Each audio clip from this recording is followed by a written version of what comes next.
Student हम पढ़ रहे हैं constitutional design. This is from political science.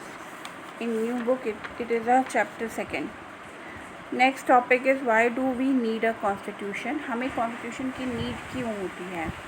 The South African example is a good way to understand why we need a constitution and what do constitution do. South African का example इसलिए भी आपको पहले दिया गया क्योंकि इससे आपको ये पता चलता है कि हमें कॉन्स्टिट्यूशन की क्यों नीड होती है और कॉन्स्टिट्यूशन क्या करता है. जैसे कि जब तक कॉन्स्टिट्यूशन नहीं था ना तो राइट्स थे अफ्रीकन्स के, साउथ अफ्रीका के लोगों के पास, ना उनको वोटिंग का राइट था, ना कोई असेंबली क्रिएट कर सकते थे, कुछ भी नहीं था. सब कुछ उन्हें वाइट कॉलोनी रूल के अकॉर्डिंग करना पड़ता था. लेकिन जब कंट्री फ्री हो जाता है तो उसका अपना कॉन्स्टिट्यूशन बन जाता है. The oppressor and the oppressed in this new democracy were planning to live together as equal. South African country में जैसे जब कॉन्स्टिट्यूशन बन गया तो जो ऑपरेसर यानी जिन्होंने अब तक रूल किया था और जो रूल हुए थे, जो जनता है, वो सब साथ मिलकर एक नए डेमोक्रेसी अपने कंट्री में बनाने के लिए साथ मिल गए. It was not going to be easy for them to trust each other. आसान नहीं था उनके लिए एक दूसरे पे विश्वास करना. They had their fears. उनके अपने अपने डर थे. They wanted to safeguard their interest. दोनों ही कम्युनिटी जो है, ब्लैक्स हैं या वाइट्स हैं और जो कलर्स थे, वो सभी अपने अपने इंटरेस्ट को सेव करना चाहते थे, अपने अपने अधिकारों की रक्षा चाहते थे. The black majority was keen to ensure that the democratic principle of majority rule was not compromise. जो ब्लैक जो मेजॉरिटी में थे वो ये श्योरिटी चाहते थे कि जो मेजॉरिटी रूल है वो किसी भी तरीके से कॉम्प्रोमाइज़ ना हो. They wanted substantial social and economic right. वो अपने सोशल और इकोनॉमिक राइट चाहते थे. The white minority was keen to protect its privilege and property. White community ये चाहती थी कि जो उसकी प्रिविलेज बनी हुई थी वहाँ पे, जो उसकी प्रॉपर्टी थी, वो सेफ रहे, वो प्रोटेक्ट रहे. After long negotiation both parties agree to a compromise. लंबे निगोशिएशन के बाद दोनों ही पार्टीज़ जो हैं वो कॉम्प्रोमाइज़ के लिए तैयार हो गई, वाइट और ब्लैक दोनों. The whites agree to the principle of majority rule and that of 1 person 1 vote. White agree हो गए कि जिसकी मेजॉरिटी ज़्यादा जीतेगी वही रूल करेगा. तो जैसे होता है ना कि जिसके वोट ज़्यादा वो जीतता है, तो वो उस पर तैयार हो गई. यानी कि 1 person 1 वोट होंगे और हर पर्सन का एक वोट होगा और जिसको वोटिंग ज़्यादा मिलेगी वो मेजॉरिटी जो होगी वो रूल करेगी.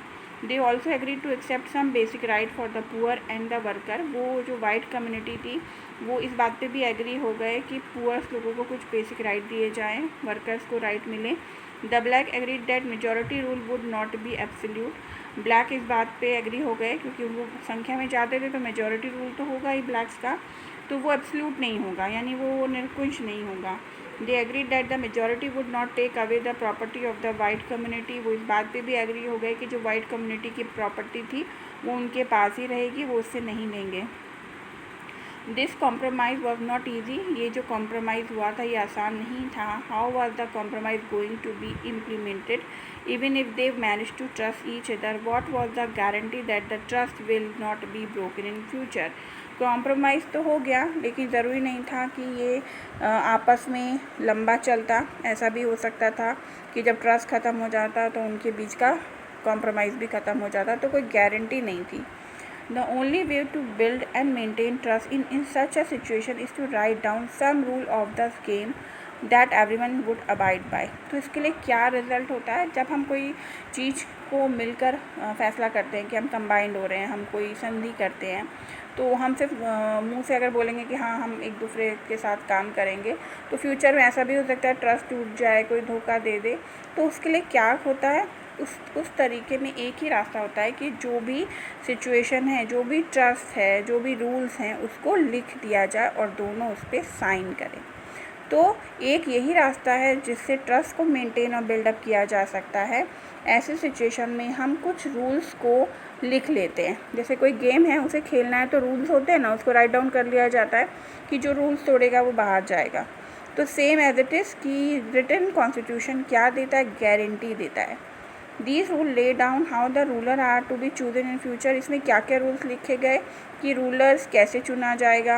These rules also determine what the elected government are empowered to do and what they cannot do. ये भी होगा कि जो गवर्नमेंट चुनी जाएगी वो क्या कर सकती है और क्या नहीं कर सकती है। Finally these rules decided the right of the citizen, जो रूल्स लिखे जाएंगे वो सिटीजन के राइट्स को डिसाइड करेंगे।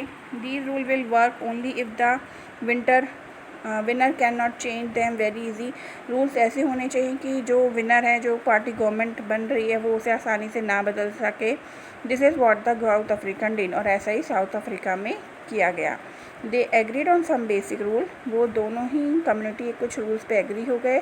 दे also agreed that these rules will be supreme, that no government shall be able to ignore this set of basic rules is called a constitution. वो लोग agree हो गए कुछ पर्टिकुलर रूल्स पे और उन्होंने माना कि रूल्स ही सुप्रीम रहेंगे, तो कोई भी गवर्नमेंट रूल्स को नहीं इग्नोर कर सकती। यानी कॉन्स्टिट्यूशन क्या हुआ, कुछ basic rules, a set of some basic rules is called a constitution. संविधान क्या है, कुछ नियमों का समूह है।